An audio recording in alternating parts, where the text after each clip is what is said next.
दोस्तों अभी हुए 6:20 और आज ट्रिप का लास्ट डे है और हम लोग को अजंता केव्स जाना है और वहाँ से वापस जब निकलेंगे तो एयरपोर्ट जाएंगे सीधा। तो अभी निकल चुके हैं हम, बस सीधा अजंता केव्स जाएंगे। यहाँ से करीब 100 किलोमीटर्स की दूरी पर है और 9 बजे खुलता है, तो इसलिए हम जल्दी जल्दी निकल गए हैं कि 2-2.5 घंटे में पहुँचने में लगेंगे। तो जैसे ही ओपन होंगे एग्जैक्टली उसी टाइम पर हम पहुँच जाएंगे।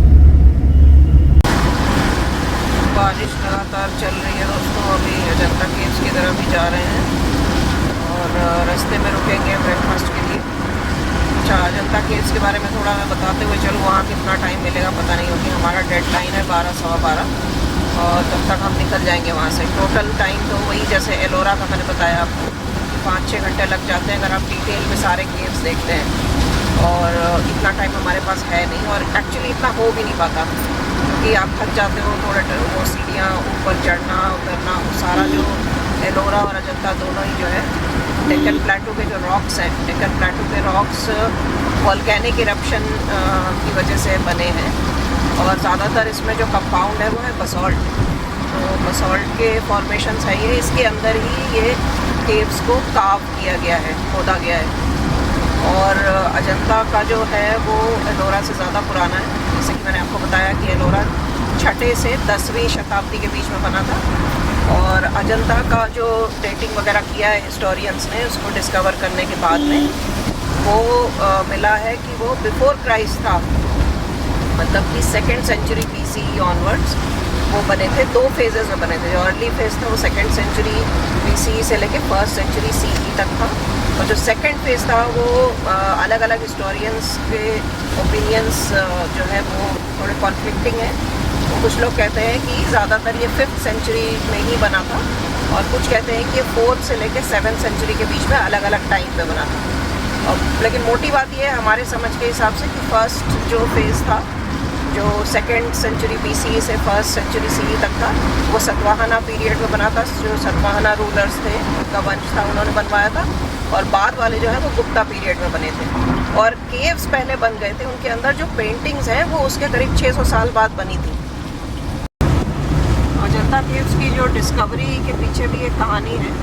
ये ब्रिटिश एरा में डिस्कवर हुआ था, साल था 1819 और एग्जैक्ट डेट थी 28 अप्रैल।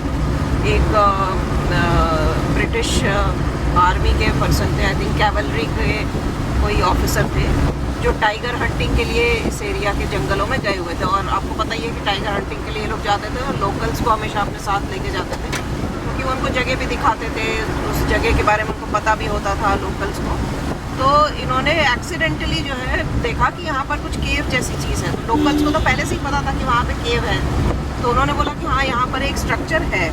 तो उनको बड़ा इंटरेस्ट आया। उन्होंने जो वो लोकल बंदे थे उनको बोला कि आप अपने कुल्हाड़ी वगैरह लाओ और यहाँ जो पेड़ और ये सब झाड़ी वगैरह बनी हुई है, लताएं हैं, इसको काटो, थोड़ा सा अंदर जाने के लिए थोड़ी जगह बनाओ। तो फाइनली जब थोड़ी जगह फ्रंट में साफ़ हुई और वो लोग अंदर गए तो वो देख के बिल्कुल चकित रह गए कि ये कैसा, मतलब ये पेंटिंग्स वगैरह और इतने अच्छे से बना हुआ है और इतना प्रिजर्व्ड है। क्योंकि वो बाहर से जब जंगल वगैरह ग्रो कर गया तो अंदर जितना भी पेंटिंग्स था और ये सब प्रोटेक्टेड ही था। तो लेकिन उसके बाद उसने एक ऐसा काम किया ये दिखाने के लिए कि मैंने ये डिस्कवर किया है। उसने वहाँ पर जो एक बोधिसत्व की पेंटिंग थी उसके फेस पर पूरा अपना नाम और उस दिन का जो डेट था वो स्क्रैच करके लिख दिया पत्थर से। तो जैसे आज हमें जगह जगह जब आप जाते हैं मॉन्यूमेंट्स वगैरह पे SI ने बोर्ड्स लगा रखे हैं कि डिफेसमेंट अगर आप करते हैं, इसको डिफेसमेंट कहते हैं, जो ये चीज़ जो ये हरकत इन्होंने करी थी तो डिफेसमेंट कहते हैं। अगर आप करते हैं तो ये पनिशेबल ऑफेंस होता है, फाइन लगता है इस पर। तो उस ज़माने में इन्होंने किया था, तो उस चीज़ को अभी प्रिजर्व करके रखा गया है जहाँ पे इन्होंने किया था। केव नंबर 10 में है। जो ये पेंटिंग्स वगैरह ज़्यादा भीड़ होती है और जो लोग देखने जाते हैं जिसके लिए फेमस है अजंता, वो चीज़ें ज़्यादा केव नंबर 1, 2 और 16, 17 में है। और उसके अलावा जो आर्किटेक्चर में देखने वाली चीज़ें हैं वो उनकी प्रेयर हॉल्स हैं, क्योंकि ये ज़्यादातर ये सारे केव्स जो हैं अजंता के बुद्धिस्ट केव्स हैं। एलोरा और अजंता में यही फ़र्क है कि एलोरा में 3 अलग अलग रिलीजन्स के केव्स आपको मिल रहे हैं, बुद्धिस्ट, हिंदू एंड जैन, जबकि अजंता के सारे केव्स केवल बुद्धिस्ट हैं। और इनको मोनेस्ट्री मतलब मठ जो उनके होते हैं उस पर्पस के लिए यूज़ किया जाता था। मॉन्क्स का रेस्टिंग प्लेस होता था, साधुओं का, उनके पढ़ने की जगह होती थी और प्रार्थना करने की जगह होती थी। अभी दोस्तों ब्रेकफास्ट कर लिया, बढ़िया पूरी भाजी। अजंता केव्स के बिल्कुल पास ही पहुंच चुके हैं। जहाँ पे ब्रेकफास्ट किया उसके आसपास खेत है। ये देखिए, ये जो खेत है सामने वाला, ये मिर्ची का खेत है, मिर्ची का खेत है पूरा। और पीछे उस तरफ जो है मक्का है, और इधर भी मक्का है। ये बस अब अजंता केव्स की तरफ जा रहे हैं। 9 o'clock ओपन होता है बुकिंग ऑफिस, तो इसलिए जैसे ही ओपन होगा तो वहाँ पहुँच के फिर उसके बाद मैं दिखाती हूँ। अजंता में जहाँ पे गाड़ी पार्क होगा वहाँ से हमें बस लेना पड़ेगा पहले। गवर्नमेंट की बसेस चलती हैं महाराष्ट्र टूरिज़्म की, और 4 किलोमीटर आगे जाके जो केव्स वाला एरिया है वो है। यहाँ पर जो एक नदी है, उस नदी का जो गॉर्ज है, मतलब जहाँ पत्थरों के बीच में से वो गुज़रती है, उस पत्थर में इस केव्स को बनाया गया है। तो उस जगह तक जब हम पहुँचते हैं वो बस से जाना होता है। फिर बस एक जगह खड़ी होती है और उसके बाद चढ़ाई है, तो वो चढ़ाई पे पैदल जाना है। सीढ़ियाँ भी बनी है और प्लेन रास्ता भी है, तो उससे पैदल जाना है। करीब जो भी आधा 1 किलोमीटर का पूरा डिस्टेंस है उसका वो कवर करना पड़ता है। और उसी में केव्स बनी हुई हैं सारी, नंबर 1 से नंबर 30 तक। टोटल 30 केव्स हैं यहाँ पे अजंता में। एलोरा में 34 केव्स थी जो ओपन है पब्लिक के लिए, टोटल 100 से भी ऊपर है। यहाँ पर 30 केव्स हैं। तो इसमें केव नंबर 1, 2, 16, 17, 9, 10 भी इम्पॉर्टेंट है, और लास्ट के जो केव्स हैं 26, 29 नंबर, इनमें आर्किटेक्चर का ज़्यादा दिखाया गया है। आर्किटेक्चर बहुत अच्छा है इनका। तो देखते हैं कितना कर पाते हैं, क्योंकि हमारे पास 12 बजे तक का ही डेडलाइन है। 12 बजे से पहले हमें यहाँ से निकलना है। तो जैसे कि मैंने आपको पहले बताया था कि इसमें जो केव्स पहले बनी और उसके बाद उनमें जो पेंटिंग्स बनी वो करीब 500 या 600 साल बाद पेंटिंग्स बनी है। तो नॉर्मली जो फ्रेस्को वॉल पे जब पेंटिंग होती है ना, तो उसको फ्रेस्को कहते हैं। तो वॉल पेंटिंग का फंडा ये होता है कि वेट जब तक प्लास्टर रहता है ना, उसी के ऊपर वो पेंट कर देते हैं। लेकिन इस केस में ड्राई प्लास्टर के ऊपर पेंट किया गया, क्योंकि केव्स तो 500 साल पहले बन गई थी, पेंटिंग्स बाद में की गई हैं गुप्ता पीरियड में। गुप्ता पीरियड में ज़्यादा जो प्रोफेशनल पेंटर्स थे उनको बहुत प्रमोट किया था उन लोगों ने, तो बहुत प्रोफेशनल काम इसमें किया गया है। और ये शुरू के केव्स में है, जो केव नंबर 1, 2 है और 16, 17 है, इसमें पेंटिंग पे ज़्यादा ध्यान दिया गया है। और जो बाद वाली केव्स हैं 26, 29, 26, 27, 28, 29, 30, इनमें आर्किटेक्चर पे ज़्यादा ध्यान दिया गया है। तो इसके अलावा जो ये वाले बाद वाले जो केव्स हैं वो प्रेयर हॉल हैं ज़्यादातर, जो कि स्तूप होता है। और जो शुरू वाले केव्स हैं जिनमें पेंटिंग्स हैं वो मोनेस्ट्रीज़ हैं, मतलब कि जो साधु हैं, बौद्ध भिक्षु हैं, उनके रहने की जगह, उनका जो पढ़ाई करने की जगह, वो सारा कुछ मोनेस्ट्री के अंदर आता है, या उनकी जो साधना की जगह होती है वो। तो स्तूप जो है वो प्रेयर हॉल होता है। तो प्रेयर हॉल वाले फॉर्मेट में बाद वाले केव्स बने हुए हैं। दूसरी बात, ये जो पेंटिंग्स है ये है किस चीज़ की, ये भी इम्पॉर्टेंट है जानना। तो पेंटिंग्स ज़्यादातर जो है जातक कथाओं पर बेस्ड हैं। जातक कथा मतलब कि वो कथाएँ जिनमें भगवान बुद्ध के केवल इस जीवन की नहीं, उनके इससे पहले वाले जो जीवन थे उनके बारे में भी डिस्क्रिप्शन दिया गया है। तो इस जन्म में तो हमें पता है कि भगवान बुद्ध जो है, पहले उनका नाम सिद्धार्थ था, उसके बाद फिर वो उनकी फैमिली भी थी, उनकी पत्नी थी, बेटा था। बाद में उन्होंने सारी दुनिया छोड़कर बौद्ध भिक्षु मतलब भिक्षु बन गए और बुद्धिज़्म एक नया रिलीजन उन्होंने शुरू किया। लेकिन उससे पहले वाले जो उनके जन्म थे, किसी जन्म में वो राजा थे, किसी जन्म में उन्होंने किसी और योनि में जन्म लिया था, जिसमें कि एक है कि वो सुवर्ण हंस थे, मतलब गोल्डन गूज। तो वो जो बुद्ध के पहले की इनकारनेशंस थी, उनके पहले के जन्म थे, उन सब की भी डिपिक्शंस हैं इन पेंटिंग्स के अंदर। अब यहाँ से दोस्तों घाट वाला रास्ता शुरू हो गया और हमें करीब 7-8 किलोमीटर और आगे जाना है। उसके बाद जाके हमें वो बस मिलेगी MTDC की, जो कि हमें अजंता केव्स के एंट्रेंस तक छोड़ेगी। घाट्स वाला रास्ता बिल्कुल पहाड़ों जैसा ही है, इसलिए कि हिमालय अलग तरीके का है और वेस्टर्न घाट्स अलग तरीके के हैं। थोड़े जेंटल टर्न्स हैं और हिमालय में कई बड़े शार्प टर्न्स होते हैं। हाइट भी ज़्यादा है नेचुरली हिमालयाज़ की, लेकिन हिमालयाज़ जो है वो बहुत यंग माउंटेन्स हैं, जबकि ये बहुत पुराने हैं। दोस्तों MTDC के बस में बैठ गए हैं और यहाँ से 4 किलोमीटर और है अजंता केव्स। बस का टिकट जाने का आने का अलग अलग लगता है, और केव्स का टिकट आप वहाँ जाके भी ले सकते हो। नहीं तो जहाँ बस का वेटिंग एरिया है वहाँ पे स्कैनर भी अवेलेबल है, आप डायरेक्टली वहीं से स्कैन करके अपना नाम, आईडी कार्ड के डिटेल्स वगैरह भर के और उनसे आप टिकट ले लो ऑनलाइन, जिससे कि जाते ही आप सीधा केव्स में एंट्री ले सकते हैं। तो अब थोड़ी देर में वहाँ पर पहुँचेंगे, फिर देखते हैं कितना क्या हो सकता है। 12 बजे का हमारा कट ऑफ है, 12 बजे वहाँ से निकलना ही निकलना है। फिर बस के लिए भी वेट करना है, बस से ही वापस आना है, तो आधा घंटा टाइम इन सब चीज़ों के लिए भी रख रहे हैं। तो अजंता केव्स में पहुँच के मुलाकात होती है। ये दोस्तों साइट मैप है अजंता केव्स का, और करीब इसकी डिस्कवरी को जो है, रीडिस्कवरी को 200 साल हो चुके हैं। तो इसका यहाँ पर ये लगा हुआ है 200 years of rediscovery of the Ajanta caves. ये दोस्तों महाराष्ट्र टूरिज़्म का है कैफ़े वगैरह। और अब हम केव्स की तरफ जा रहे हैं। टिकट मैंने ऑनलाइन ही कर लिया था, जितनी देर बस में पैसेंजर्स भरने का काम चल रहा था उतनी देर मैंने वहाँ से टिकट्स वगैरह ऑनलाइन कर लिए थे। तो उस जगह पर पहुंचकर ही स्कैन होगा। अब ये देखिए यहाँ पर ये टिकट ऑफिस है, यहाँ से हम अभी चले हैं। अब यहाँ पे 1 किलोमीटर का ये पूरा ट्रैक है, इस पे हमें क्लाइंब करना है और उसके बाद हम केव्स तक पहुँचेंगे। यहाँ से दोस्तों क्लाइंब शुरू हो गया। ऐसे देखिए स्टेयर्स भी हैं और रैंप भी है, लेकिन हम जहाँ ब्रेकफास्ट करने के लिए रुके थे उसे सजेस्ट किया था कि आप रैंप से चले जाना। तो देखते हैं, रैंप से जाने की कोशिश कर रहे हैं। ये देखिए आप वेस्टर्न घाट्स की सीनिक ब्यूटी। अजंता और एलोरा दोनों ही वेस्टर्न घाट्स की पत्थरों को काट के ही बनाए गए हैं। जैसे कि मैंने बताया कि ये सारा वोल्केनिक रॉक है, बसॉल्ट से बना हुआ है, और इन्हीं पत्थरों में जो कि नेचुरल वोल्केनिक रॉक्स हैं उनमें कार्व किया गया। ये सब उस सदी में कार्व किया गया था, बाद में इसको एक्सकेवेट किया गया है। तो सारा ये जो है वेस्टर्न घाट्स में ही है, जो कि डेक्कन प्लेटू का हिस्सा है।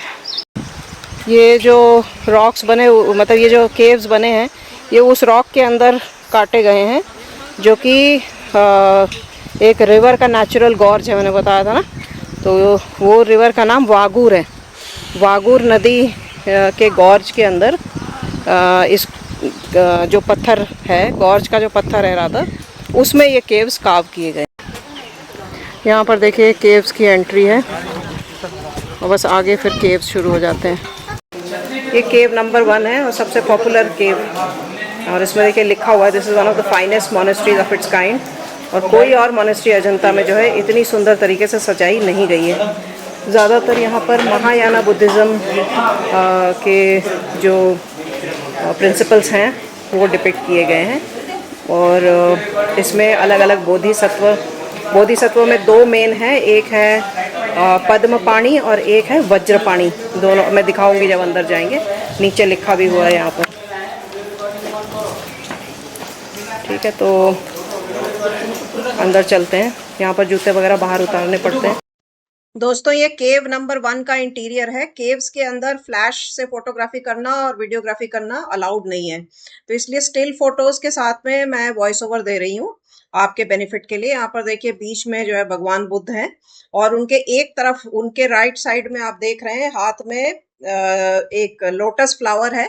वो बोधिसत्व जो है उनका नाम है पद्मपाणि, और जो लेफ्ट साइड में जो बोधिसत्व है वो है वज्रपाणि।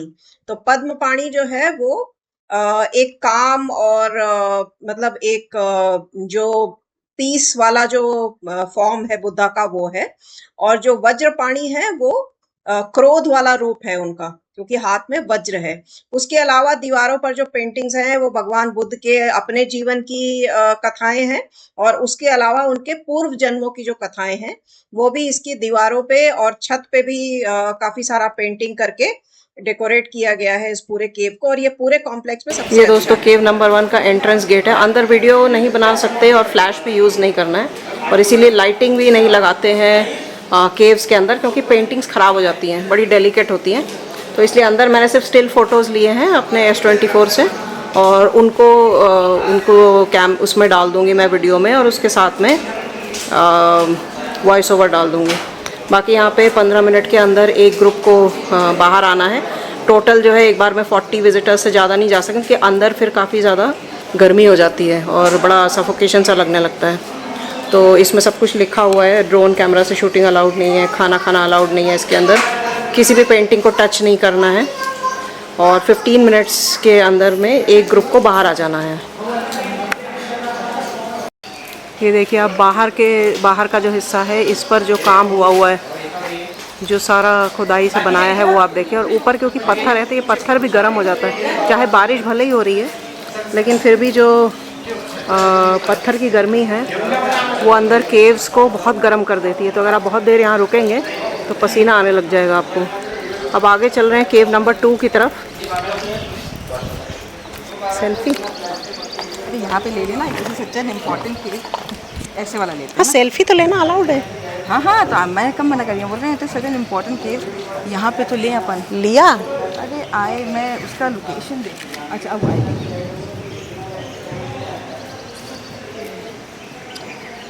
केव नंबर 1। अब हम चल रहे हैं केव नंबर 2 की तरफ। और जो केव्स इम्पॉर्टेंट हैं उनमें केव नंबर 1, 2, उसके बाद 9, 10, 16, 17 और लास्ट में 26।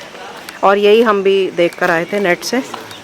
तो ये आ गया केव नंबर 2 पे। यहाँ पर भी फुटवेयर निकालना है और अंदर वो अलाउड नहीं है। अच्छा, साथ में वर्षा ऋतु में यहाँ पे रॉक फॉल भी हो सकती है, वार्निंग लिखा हुआ है।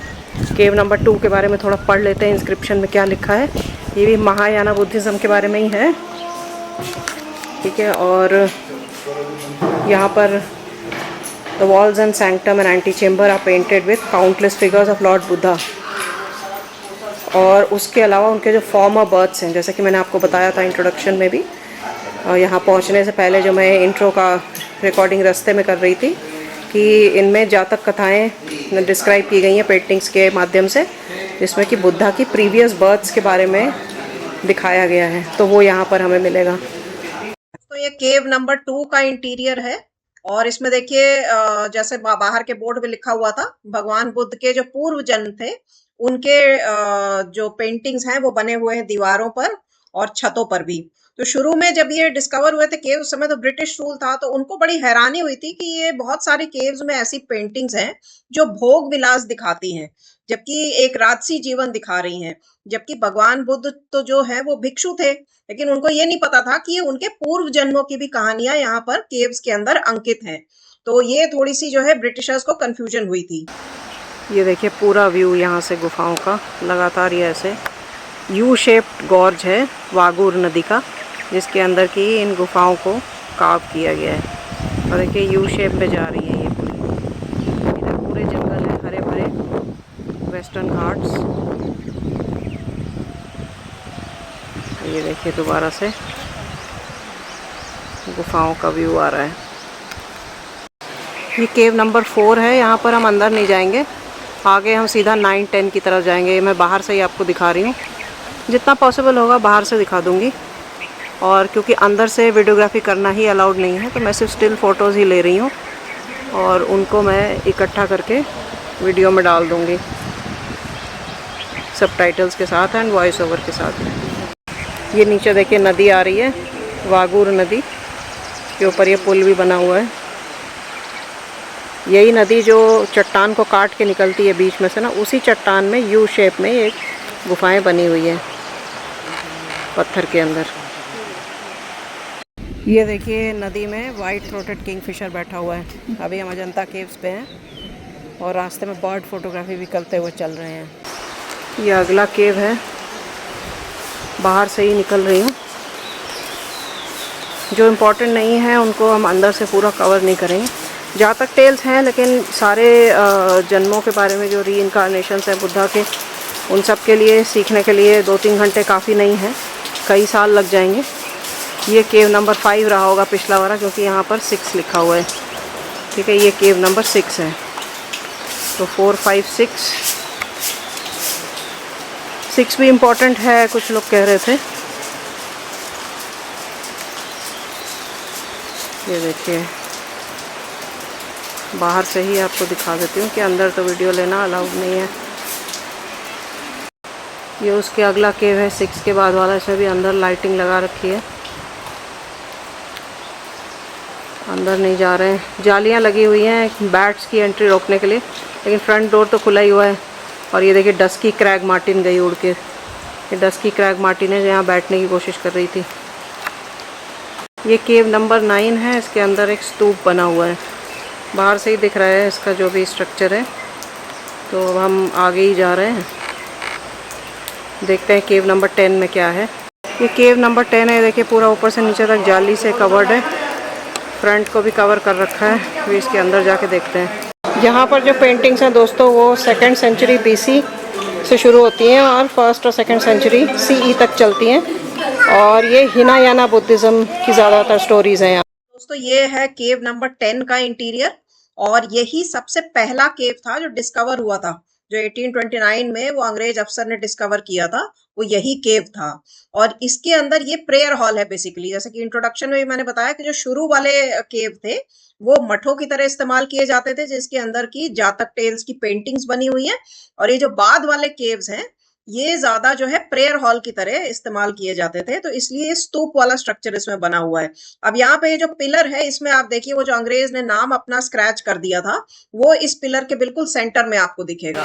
अब दोस्तों यहाँ से हमें ऊपर जाना है केव नंबर 15 के बाद। अब ये केव नंबर 16 है यहाँ ऊपर, और अब इसके आगे सारे केव ऊपर ही हैं। तो अब हम ऊपर जाएंगे सीढ़ियों से और उसके बाद 16, 17 देखते हुए फिर हम सीधा जाएंगे 26 की तरफ। यहाँ से नदी की खूबसूरती देखिए, देखते ही बनती है।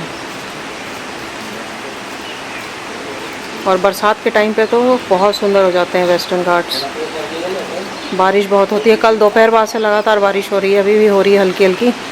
रास्ते में तो पूरे रास्ते तेज़ बारिश थी, अभी शुक्र है उतनी तेज़ नहीं है, वरना तो हमारा देखना ही मुश्किल हो जाता केव्स पूरा टाइम छाता लेके। हाँ आ रहे ये केव नंबर 17 है। नहीं आप बैठे रहिए, कोई प्रॉब्लम नहीं।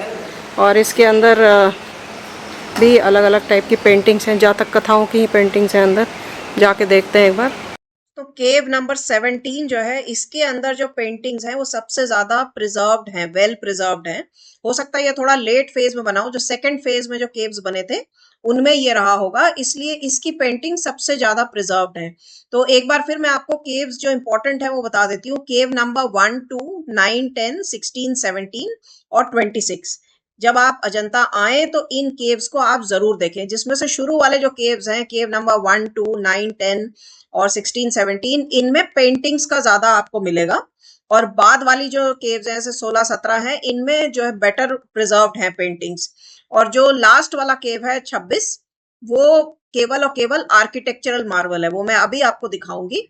और इसके आगे 26 नंबर के आगे जो केव्स हैं वो बंद है। तो मतलब टोटल 30 केव्स हैं, लेकिन जो पब्लिक के लिए ओपन है वो टोटल 26 केव्स ही ओपन है। तो जब आप अजंता आए तो आप डिटेल में जो है इस केव्स के अंदर की पेंटिंग और आर्किटेक्चर देखें। तो देखिए ये रास्ता है, इसके अंदर से आगे जा रहे हैं, केव नंबर 17 से आगे जा रहे हैं और अब सीधा 26 में जाएंगे, क्योंकि जो हम पढ़ के आए हैं उसके हिसाब से इसके आगे वाले केव्स में कुछ बहुत इंपॉर्टेंट नहीं है। जितनी पेंटिंग्स का हिस्सा था वो हमने देख लिया है, और इसके आगे जो आएगा वो है मेनली आर्किटेक्चर। तो एक आध एग्जांपल आर्किटेक्चर का भी देखना चाहिए। इनफैक्ट जो केव नंबर 26 है, केव नंबर 29 है, इन सब में आर्किटेक्चर का बहुत बेहतरीन एग्जांपल है, जिसमें कि हम केव नंबर 26 को डिटेल में देखने की कोशिश करेंगे। और उसमें ये भी कहा गया है, किसी एक जगह पर कोई इंस्क्रिप्शन है जहाँ पे ये लिखा हुआ है कि जो आर्किटेक्चर है वो या जो स्कल्पचर है वो पेंटिंग के कंपैरिजन में ज़्यादा लंबे समय तक जीवित रहेगा, ज़्यादा लंबे समय तक लास्ट करेगा। तो इसलिए आगे हम जा रहे हैं। ये कौन सा केव है? 19 ही है, ये 19 ही है। ऊपर देखें जाली लगी हुई है, और ये इधर आगे चलने का रास्ता है। आगे चल रही हूँ।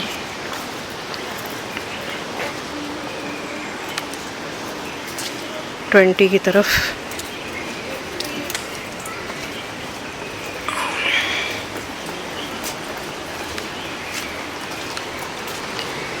उस समय बनी है, सोचिए एलोरा से भी ज़्यादा पुरानी गुफाएं हैं ये।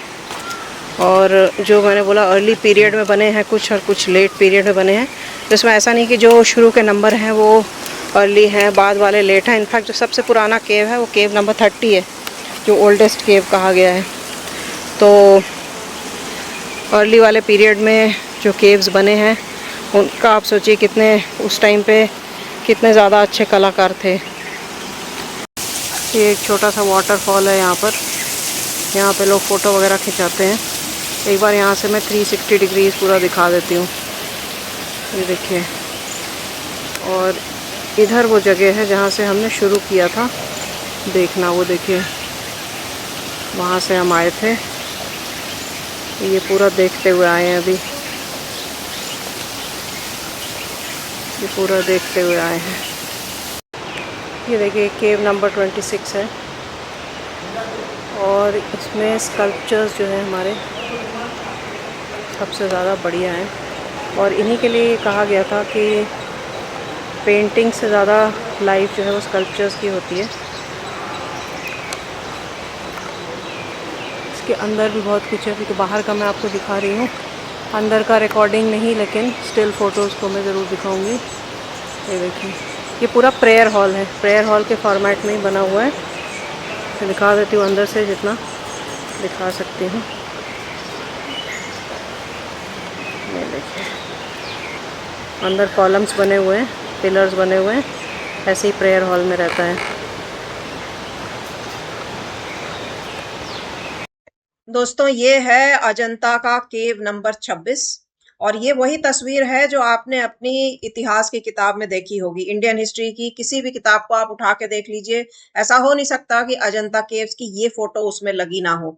और ये फोटो है केव नंबर 26 के अंदर की। ये एक प्रेयर हॉल है और जब आप इसके दरवाजे पे खड़े होकर ये फोटो लेते हैं, अपने कैमरे को देख कर ही आप निशब्द हो जाएंगे, आपको समझ में नहीं आएगा कि क्या बोले इसके बारे में। इसलिए अच्छा ही था कि अंदर रिकॉर्डिंग अलाउड नहीं थी। और इसके आसपास जो सेमी सर्कल में जो आकृतियां बनी हुई हैं जिसमें लेटे हुए भगवान बुद्ध हैं और बाकी जो उनके जीवन की घटनाएं हैं वो सेमी सर्कुलर रूप में बनी हुई हैं सारी इस दीवार के ऊपर। और ये जो मूर्ति शिल्प कला है उसका एक बेहतरीनतम उदाहरण है। तो अजंता जब भी आप आए तो केव नंबर 26 में आप जरूर आए, आप इसको देखकर दंग रह जाएंगे। अगर आपके पास समय है तो आप कई घंटे इस गुफा के अंदर गुजार सकते हैं, खास करके वो लोग जो हिस्ट्री में इंटरेस्टेड है, हिस्ट्री के स्टूडेंट्स हैं, हिस्टोरियंस हैं, उनके लिए तो जन्नत है ये। शुरू के केव्स में से कहीं ज्यादा मजा मुझे इस केव को देखने में आया। और जिसने भी ये कहा था कि शिल्पकारी जो है वो पेंटिंग से या चित्रकारी से ज्यादा लंबे समय तक जीवित रहता है, उसने बिल्कुल सही कहा था और इस केव को आपको जरूर देखना चाहिए। दोस्तों, यहाँ पर नीचे आ गए हैं जहाँ से बस हमें लेके वापस जाना है उस पार्किंग तक जहाँ पे हमारी गाड़ी खड़ी है। और ये देखिए, एलोरा की तरह ही अजंता भी 1983 में यूनेस्को वर्ल्ड हेरिटेज साइट जो है डिक्लेयर किया गया था और आर्कियोलॉजिकल सर्वे ऑफ इंडिया का भी प्रोटेक्टेड साइट है, दोनों ही अजंता और एलोरा। तो इसी के साथ ये ट्रिप एंड होता है और अब बस यहाँ से हम डायरेक्ट एयरपोर्ट की तरफ जाएंगे रास्ते में लंच करते हुए।